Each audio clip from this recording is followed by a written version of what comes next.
अच्छा पॉन देख के खत्म हो गया, अभी सीखने के लिए आए हो, ठीक है यार। TRF क्लिप्स हिंदी को सब्सक्राइब करो, बेल आइकॉन को क्लिक करो और अभी एंजॉयमेंट के बाद सीखने लगो।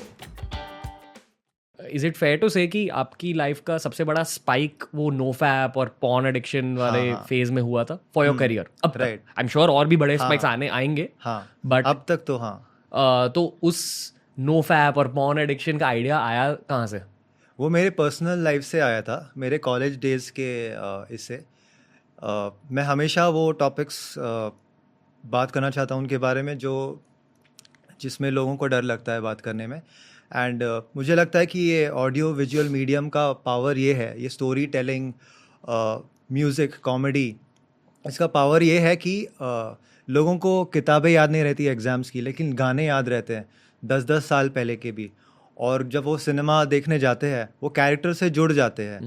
तो अगर तुम्हें कुछ किसी को बताना है तो अगर तुम सिर्फ बताओगे उनको कि ये चीज़ें हैं, एज अपोज टू दैट अगर तुम उनको एक्सपीरियंस कराओगे उस कैरेक्टर के साथ जुड़ के, तो उसका इम्पैक्ट 50 गुना होता है। और ये मैंने उस सीरीज़ के थ्रू सीखा, जहाँ पे मुझे अभी भी मुझे वही मैसेजेस आते हैं। अभी भी स्टोरीज में मुझे नो फैप पे ही टैग किया जा रहा है। नो नट नवंबर चल रहा है तो उसी में टैग किया जा रहा है। And the impact is so much because मैंने एक स्टोरी बताई जिसमें वो एक भोले लड़के की पूरी फट गई बेसिकली, एंड देन वो कैसे उसमें से आया। तो थ्रू म्यूजिक, थ्रू कॉमेडी, ये सब यूथ को मतलब ग्रिप करता है।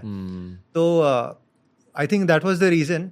और हाँ, I just completely forgot the question. हम ऑब्वियसली नोफैप के बारे में बात कर रहे थे क्योंकि ये द रणवीर शो है और यहाँ हिलाने की बातें, नोफैप की बातें होती रहती है। हाँ, तो हाँ, मेरा personal experience, right, I was talking about that, कहीं और चला गया। तो कॉलेज में मैं मतलब मैं बहुत देखता था एंड सेम हाँ, ब्रो। बहुत आपका फेवरेट कैटेगरी क्या था? लेस्बियन। अच्छा, मेरा था अरे यार कैसे बोल दूं, पर पता नहीं क्यों, पर मेरा था एबनी पता पता नहीं क्यों, ये मुझे खुद पता नहीं कि मुझे एबनी क्यों अच्छा लगता था, पर एबनी देखता था मैं। और इंडियन ऑफ कोर्स, क्योंकि आप देसी हो तो वो इंडियन में ज्यादा फील मुझे वो थोड़ा मेडअप ज्यादा अच्छा लगता था, मेकअप पेकअप वाला। एनिमे नहीं, मेडअप एज इन इंडियन, आपने कहा ना रियल थोड़ा, तो वो नॉन रियल थोड़ा। मेरा एक दोस्त था जो हमेशा एग्जाम के पहले हिलाना स्टॉप कर देता था। हाँ, और ये मुझे तभी बहुत अजीब लगता था, बट अब समझ आता है, सेंस है उसमें बहुत ज्यादा।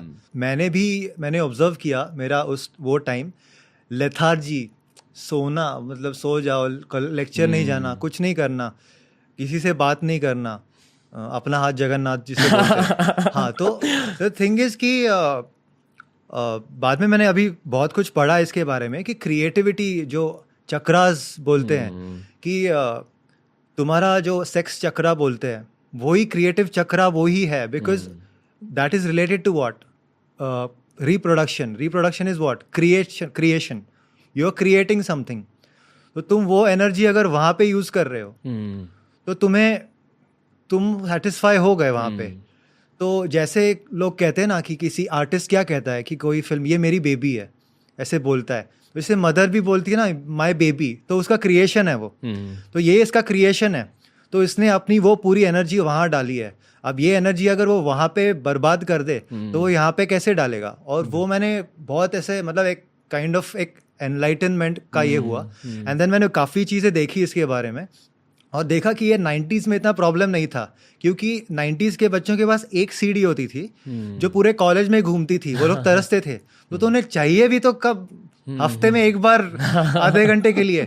बट अभी क्या है, phone, high speed internet, categories यहाँ है, 6-6 के बच्चों के पास है। तो उस टाइम से वो ब्रेन इतना मतलब बुरी तरीके से स्क्रू अप हो जाता है कि तभी मुझे लगा कि यार इस पे कुछ बनाना चाहिए और ऐसा इतना फाड़ बनाना चाहिए कि सच में हिट करे जाके।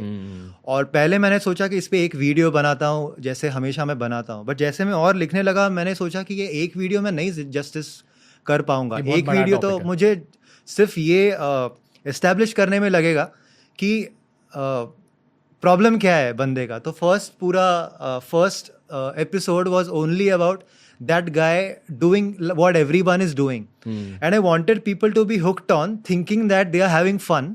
And just at the end, I had this twist कि he gets completely screwed up. The first hit that he gets, that the jolt. मैंने पूरा एपिसोड इसमें यूज किया कि अरे ये तो बकचोदी है, मजा आ रहा है और एंड में ऐसा ट्विस्ट मारा कि लोगों को हिट किया कि ऐसा हो सकता है. एंड देन वो हुक पे फिर मैंने सेकंड और थर्ड ये किया एंड इवेंचुअली फिर वो ऐसा हिट हुआ कि एज आई सेड अभी तक मुझे आते हैं मैसेजेस कि यार हमने आइकॉनिक पीस है अभी. हाँ, मैंने बहुत सारे लाइक टॉक्स सुने इसके बारे में ये वो, बट उन्होंने मुझे कन्विंस नहीं किया ये करने के लिए. बट जब मैंने देखा वो बंदा और उसकी जर्नी और उसके इमोशनल ट्रॉमा को देखा, अप्स एंड डाउन्स, और फाइनली वो क्या बन सकता है, तब से मैंने ये चैलेंज लिया हुआ है. तो that is a victory for me.